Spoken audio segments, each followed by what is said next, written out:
बिस्मिल्लाहिर्रहमानिर्रहीम। रब्बिश्रह सदरी वयस्सिर ली अमरी वहुवल उक़दतम मिन लिसानी यफ़क़हू क़ौली। दोस्तों, आज हम आपको बताएंगे शतधर्म के आगे की कहानी, अल इस्लाम का अर्थ। अब इस्लाम शब्द को लीजिए। अरबी भाषा में इसके अर्थ है हथियार डाल देना, झुक जाना, आज्ञा पालन, स्वीकार कर लेना, अपने आप को समर्पित कर देना। किंतु कुरान केवल इस्लाम नहीं बोलता बल्कि अल इस्लाम बोलता है, जो उसका विशिष्ट परिभाषित शब्द है। इस विशिष्ट परिभाषित शब्द से उसका तात्पर्य ईश्वर के आगे झुक जाना, उसका आज्ञा पालन स्वीकार कर लेना, उसके सम्मुख अपनी स्वतंत्रता से अधिकार रहित हो जाना और अपने आप को उसे समर्पित कर देना है। इस स्वीकृति, आज्ञा पालन और समर्पण का अर्थ यह नहीं है कि प्रकृति नियमों के आगे हथियार डाल दिया जाए, जैसा कि कुछ लोगों ने इसका अर्थ निश्चित करने की चेष्टा की है। न इसका अर्थ यह है कि मनुष्य अपनी कल्पना या अपने निरीक्षणों और अनुभवों से ईश्वर की प्रसन्नता और उसकी इच्छा की जो धारणा अपने आप ग्रहण कर ले, उसी का आज्ञा पालन करने लगे, जैसा कि कुछ और लोगों ने अपनी भूल से समझ लिया है। बल्कि इसका अर्थ यह है कि ईश्वर ने स्वयं अपने संदेष्टाओं, रसूलों द्वारा मनुष्यों के लिए जिस विचार प्रणाली और कर्म नीति की ओर पथ प्रदर्शन किया है, उसको वह स्वीकार कर ले और अपने विचार तथा आचरण की स्वतंत्रता या उच्चतर शब्दों में विचार तथा आचरण की उच्च श्रृंखलता छोड़कर उसकी आज्ञा का पालन और उसका अनुसरण ग्रहण कर लें। इसी वस्तु को कुरान अल इस्लाम कहता है, और यह वास्तव में कोई नौगीय धर्म नहीं है जिसकी स्थापना अब से 1400 वर्ष पहले अरब में हज़रत मोहम्मद, उन पर ईश्वर की दया और कृपा हो, ने की, बल्कि जिस दिन पहली बार इस पृथ्वी पर मनुष्य प्रकट हुआ, उसी दिन ईश्वर ने मनुष्य को बता दिया कि तेरे लिए केवल अल इस्लाम ये एक वास्तविक कार्य प्रणाली है। और उसके बाद संसार के विभिन्न भागों में समय समय पर जो संदेष्टा रसूल भी ईश्वर की ओर से मनुष्यों के पथ प्रदर्शन के लिए नियुक्त हुए हैं,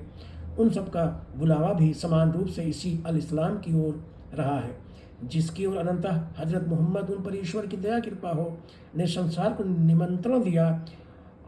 यह और बात है कि मूसा, उन पर ईश्वर की सलामती हो, के अनुयायियों ने बाद में बहुत सी विभिन्न प्रकार की वस्तुओं का सम्मिलन करके एक धर्म व्यवस्था यहूदियत के नाम से, और ईसा, उन पर ईश्वर की अनुकंपा हो, के अनुयायियों ने एक दूसरी धर्म व्यवस्था ईसाइयत के नाम से और इसी प्रकार भारत, ईरान, चीन और दूसरे देशों के संदेशताओं पैगंबरों के अनुयायियों ने विभिन्न प्रकार की मिलीजुली व्यवस्थाएं बना ली हों। किंतु मूसा और ईसा और दूसरे समस्त प्रसिद्ध और प्रसिद्ध पैगंबर एवं ईशदूत जिस धर्म का बुलावा देने आए, वह केवल विशुद्ध इस्लाम था, न कि कुछ और।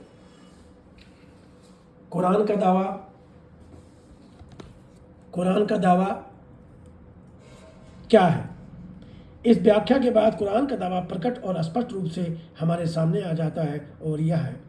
मनुष्य जाति के लिए ईश्वर के निकट केवल यही एक ठीक जीवन प्रणाली है कि वह ईश्वर की आज्ञाओं के आगे नतमस्तक हो जाए और विचार और कार्य के उस मार्ग पर चले जिसकी ओर ईश्वर ने अपने पैगंबरों द्वारा पथ प्रदर्शन किया है। यह कुरान का दावा अब हमें इसकी विवेचना करने की कि यह दावा स्वीकार किया जाना चाहिए। स्वयं कुरान ने अपने इस दावे के समर्थन में जो तर्क प्रस्तुत किए हैं, उन पर तो हम विचार करेंगे ही, किंतु क्यों न इससे पहले अपनी जगह एवं अन्वेषण द्वारा यह मालूम कर लें कि हमारे लिए इस दावे को स्वीकार करने के अतिरिक्त कोई और उपाय भी है। जीवन प्रणाली की आवश्यकता। यह विदित है कि संसार में मनुष्य को जीवन व्यतीत करने के लिए हर स्थिति में एक जीवन प्रणाली आवश्यक है जिसे वह ग्रहण करे।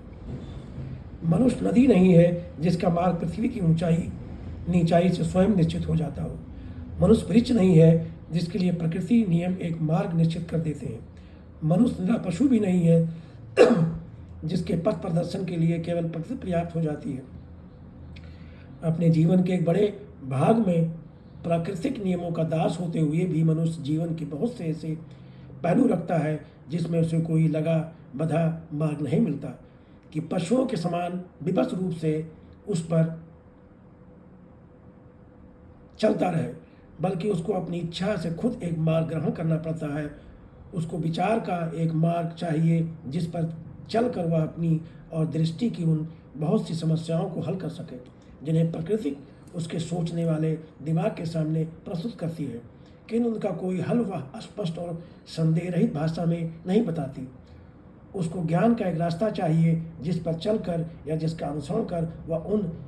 जानकारियों को संगठित कर सके जिन्हें प्रकृति उसकी इंद्रियों द्वारा उसके मस्तिष्क तक पहुंचाती है, किंतु उन्हें स्वयं अपने ढंग से संगठित करके उनको सौंप नहीं देती। उसको व्यक्तिगत व्यवहार के लिए एक मार्ग चाहिए जिस पर वह अपने अस्तित्व की बहुत सी उन मांगों को पूरा करे जिनके लिए प्रकृति तकाजा तो करती है, किंतु उन्हें पूरा करने की कोई सब प्रणाली निश्चित करके नहीं देती। उसको घरेलू जीवन के लिए, पारिवारिक संबंधों के लिए, जीविका संबंधी व्यवहारों के लिए, राष्ट्र व्यवस्था के लिए, अंतर्राष्ट्रीय संबंध के लिए और जीवन के बहुत से दूसरे पहलुओं के लिए भी एक मार्ग चाहिए जिस पर वह केवल एक व्यक्ति ही की हैसियत से नहीं बल्कि एक समाज, एक राष्ट्र, एक जाति के रूप में भी अग्रसर हो और उन उद्देश्यों तक पहुंच सके जो यद्यप संभवतः उसके उद्देश्य अभिप्राय हैं, किंतु प्रकृति ने न तो उन उद्देश्यों को खुले तौर पर उसके सामने प्रकट किया और न उन पर पहुंचने का एक मार्ग निश्चित कर दिया है। जीवन अविभाज्य है। जीवन के विभिन्न पहलू जिसमें कोई एक ढंग ग्रहण करना मनुष्य के लिए अनिवार्य है अपने स्थान पर अस्थायी, स्वयं अस्थायी और एक दूसरे से असंबद्ध विभाग व महकमे नहीं है कि उनमें से प्रत्येक के लिए मनुष्य अलग अलग मार्ग ग्रहण कर सकता हो, जिनकी दिशाएं अलग हों, जिनकी मार्ग सामग्रियां अलग हों, जिन पर चलने के ढंग और प्रणालियाँ अलग हों, जिनकी यात्रा के उद्देश्य अलग हों और जिसके यात्रा का लक्ष्य अलग हो। मनुष्य और उसके जीवन की समस्याओं को समझने की एक तनिक सी बुद्धियुक्त चेष्टा ही मनुष्य को इस बात पर संतुष्ट करने के लिए पर्याप्त है कि जीवन सामूहिक रूप से एक सर्वस्व है जिसका हर भाग दूसरे भाग से, हर पहलू दूसरे पहलू से घनिष्ठ संबंध रखता है, जो तोड़ा नहीं जा सकता। हर एक उद्देश्य का प्रभाव डालता है और उसे प्रभाव स्वीकार करता है। एक ही रक्त उसके रगों में चक्कर लगाता है, एक ही आत्मा सब में प्रविष्ट की हुई होती है और सब मिलकर वह चीज बनाते हैं जिसे मानव जीवन कहा जाता है। अतः वास्तव में जो वस्तु मनुष्य के लिए आवश्यक है वह जीवन के बहुत से उद्देश्य नहीं है बल्कि एक उद्देश्य है जिसके अनंत सारे छोटे बड़े उद्देश्य पूर्ण सहयोग के साथ अपने स्थान पर ग्रहण कर सकें और जिसकी प्रतिष्ठा की चेष्टा में वह समस्त उद्देश्य प्राप्त हो जाए। उन मार्गों की नहीं बल्कि केवल एक मार्ग की आवश्यकता है जिस पर वह अपने समस्त जीवन को उसके समस्त वस्तुओं समेत पूरी समरसता के साथ अपने जीवन लक्ष्य की ओर ले चले। उसको विचार, ज्ञान, साहित्य, कला, शिक्षा, धर्म, नीति, समाज, जीविका, राजनीति, विधान आदि के लिए अलग अलग व्यवस्थाएं नहीं बल्कि एक पूर्ण व्यवस्था की आवश्यकता है जिसमें यह सब समरसता के साथ समोए जा सके, जिनमें उन सब के लिए एक ही स्वभाव और एक ही गुण रखने वाले उचित नियम मौजूद हो और जिसका अनुसरण करके मनुष्य अपने मनुष्यों का हर समूह और सर्वस्वरूप से सारी मनुष्यता अपने उच्चतर लक्ष्य तक पहुंच सके। वह अज्ञानता का अंधकारमय युग था जब जीवन को अस्थायी रूप से विभिन्न भागों में विभाजित करना संभव समझा जाता था और यदि कुछ लोग इस विचार के व्यर्थ वार्तालाप करने वाले मौजूद हैं तो बेचारे या तो खुलूस के साथ पुराने विचारों के वातावरण में अब तक सांस ले रहे हैं इसलिए दया के पात्र हैं या फिर अत्याचारी हैं जो सत्य और भली बात जानते हैं किंतु जानबूझकर ऐसी बात सिर्फ इसलिए करते हैं कि जिस धर्म को वे किसी मानव समाज में फैलाना चाहते हैं उसके नियमों से असहमति रखने वालों को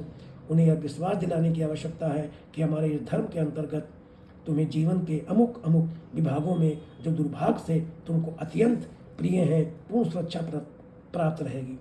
हालांकि यह सुरक्षा ज्ञान की दृष्टि से असंभव, प्रकृति दृष्टि से निश्चित और व्यवहार असंभव है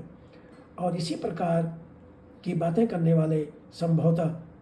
स्वयं भी जानते हैं कि यह असंभव है। हर वस्तु, हर प्रभुत्व प्राप्त धर्म जीवन के समस्त विभागों को अपनी आत्मा अपने स्वभाव के अनुसार ढालकर ही रहता है। जिस प्रकार हर नमक की खान उन समस्त वस्तुओं को नमक में बदल करके ही रहती है जो उसकी सीमा में प्रविष्ट हो जाए।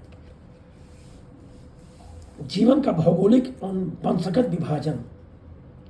फिर जिस प्रकार यह बात व्यर्थ है कि मानव जीवन को भिन्न भिन्न विभागों के में विभाजित किया जाए, उसी प्रकार बल्कि उससे भी अधिक व्यर्थ बात यह है कि उसके भौगोलिक क्षेत्रों या वंशगत परिस्थितियों में विभाजन किया जाए। मनुष्य निस्संदेह पृथ्वी के बहुत से भागों में पाया जाता है, जिनको नदियों ने, पहाड़ों ने, वनों ने और सागरों ने या कृत्रिम सीमाओं ने विभक्त कर रखा है। और मनुष्य की बहुत सी विभिन्न भिन्न नस्लें और जातियाँ भी अवश्य पाई जाती हैं, जिनके बीच ऐतिहासिक, मनोवैज्ञानिक और दूसरे कारणों से मनुष्यता के विकास और उन्नति के भिन्न रूप से ग्रहण किए हैं। किंतु इस विभिन्नता को दलील ठहराकर जो व्यक्ति यह कहता है कि हर जात, हर राष्ट्र और हर भौगोलिक क्षेत्र के लिए धर्म अर्थात जीवन व्यवस्था अलग होनी चाहिए, वह सरासर एक व्यर्थ बात करता है। उसकी सीमित दृष्टि बाह्य दृश्यों और बाह्य आवश्यकताओं की भिन्नताओं में उलझ कर रह गई है। इस बाहरी विविधता के अंतर सूक्ष्म मानवीय गुण धर्म की एकता को वह नहीं पा सका। यदि वास्तव में यह विभिन्नताएं इतनी महत्व रखती कि उनके आधार पर धर्म अलग अलग होने चाहिए, तो मैं कहूँगा अधिक से अधिक जो विभिन्नताएं एक देश दूसरे देश, एक वंश दूसरे वंश के बीच आप पाते हैं, इन सब को जितना बढ़ा चढ़ा कर चाहे लिख लें और फिर उन विभिन्नताओं का शुद्ध वैज्ञानिक विवेचन करें, तो स्त्री और पुरुष में पाई जाती है, जो हर मनुष्य और दूसरे मनुष्य में पाई जाती है, जो एक ही माता और पिता के दो बच्चों में पाई जाती है। दो कदाचित अतियुक्ति न होगी यदि मैं यह दावा करूं कि ज्ञानात्मक तर्क और विश्लेषण में प्रथम प्रकार की विभिन्नताओं से यह दूसरी प्रकार की विभिन्नताएं हर अवस्था में प्रबल ही निकलेंगी। फिर क्यों न कह दीजिए कि हर व्यक्ति की जीवन व्यवस्था अलग होनी चाहिए, किंतु आप व्यक्तिगत, जातीय और पारिवारिक बाहुल्य के बीच एकता का एक तत्व और अस्थायी तत्व ऐसे पाते हैं जिसके आधार पर राष्ट्र, मातृभूमि या वंश की धारणा स्थापित हो जाती है। और इस धारणा के आधार पर एक राष्ट्र या एक देश की बहुसंख्यक आबादी के लिए एक जीवन व्यवस्था होना संभव समझा जाता है। तो आखिर किस वस्तु ने आपको रोक दिया है कि राष्ट्रीय, जातीय, मातृभूमि की विविधता